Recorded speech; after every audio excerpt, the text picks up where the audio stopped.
Hi guys, welcome back to another episode of the Look for Anime. I'm your guy, the anime guy, aka Jerry. And today we're going to do a little small talk, and we're going to talk about Dragon Ball Z.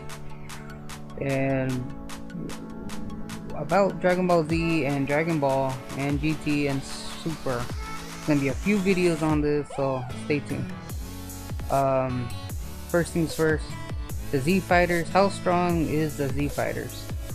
You know, I'm pretty sure there's a video out there already, but I watched Dragon Ball through Dragon Ball GT so many times that a lot of people don't really cover it, and I see a lot of reviews out there about the subject, but you know, they don't really cover the main points.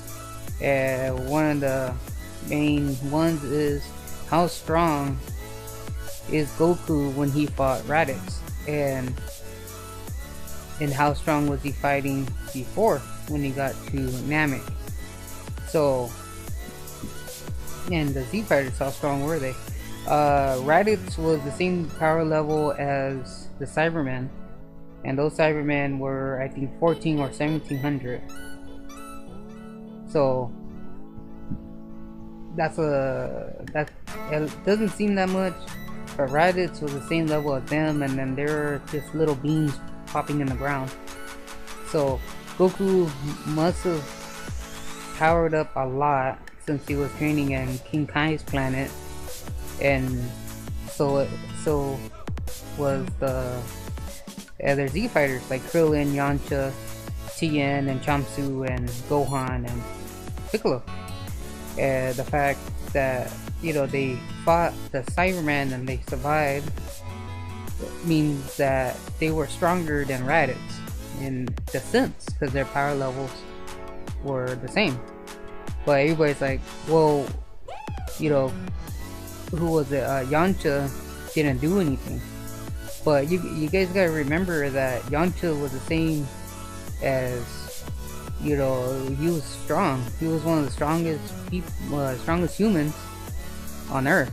And you know, it's different because even Piccolo said it's like kamikaze.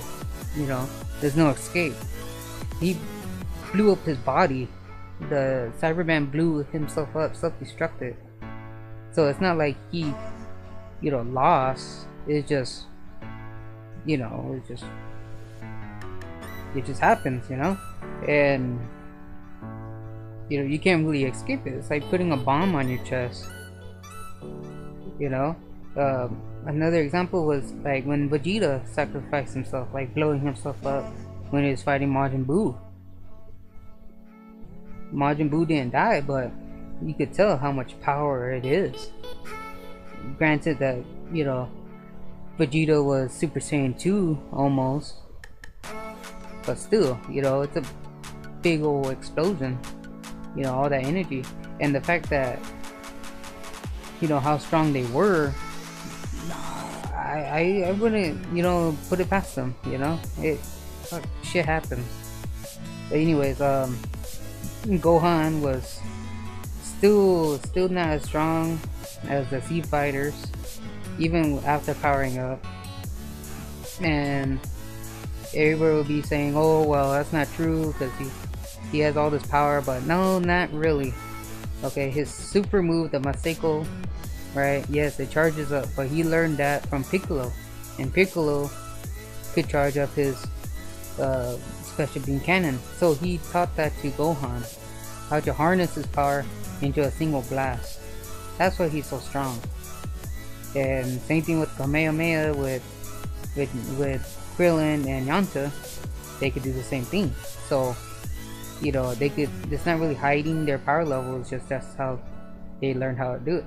And you know, after all that with the Vegeta and, you know, Goku, when he came back to fight Vegeta, he was already, you know, the most iconic Saiyan, you know, ever in the history of the anime. He was over 9,000, which, granted that he was 8 times more powerful in his base level than he fought Raditz.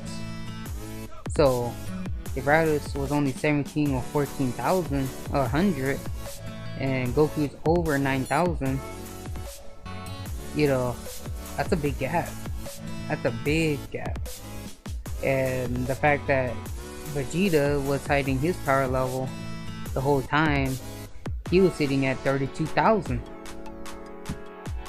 So, you know, and that's why Goku had a fair chance fighting with Vegeta, because his Kaioken, you know, times 2, times 4, and fucking times 8, I think, times 10.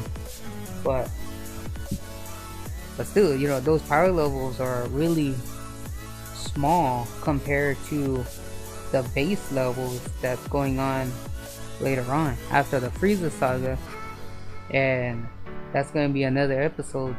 But you know, when they get to, I'm gonna wrap it up with the Frieza saga. So Frieza's base level was extreme. It was like over 700 and something thousand. 700,000, over 700,000. Okay, that's ridiculous. Even if Goku was at 30 or 50,000, right, times 4, you know, that's only 100 and something thousand. I'm just guessing right now. I'm not even doing that math. So 3 times 4, 3, 6, 12. That's 120,000. That's nothing compared to what Frieza was.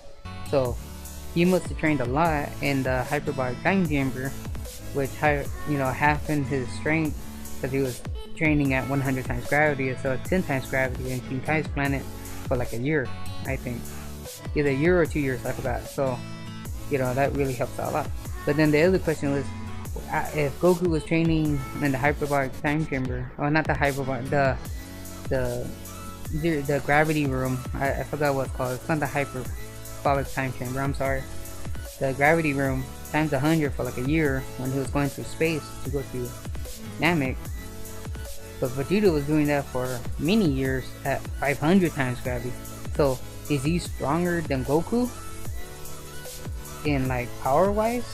But this is later. I'm not saying like doing Frieza Saga. I'm talking about like Android Saga type of stuff. Besides the point.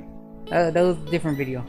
But I'm gonna wrap it up right now, and you know, tell me what you think.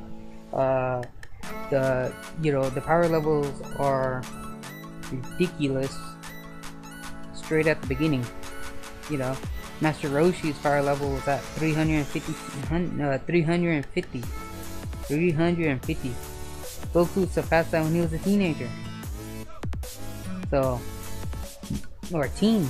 I think he was like 15 on the second martial arts tournament. I think he was like 15. But like always, you know, thank you for watching and supporting us.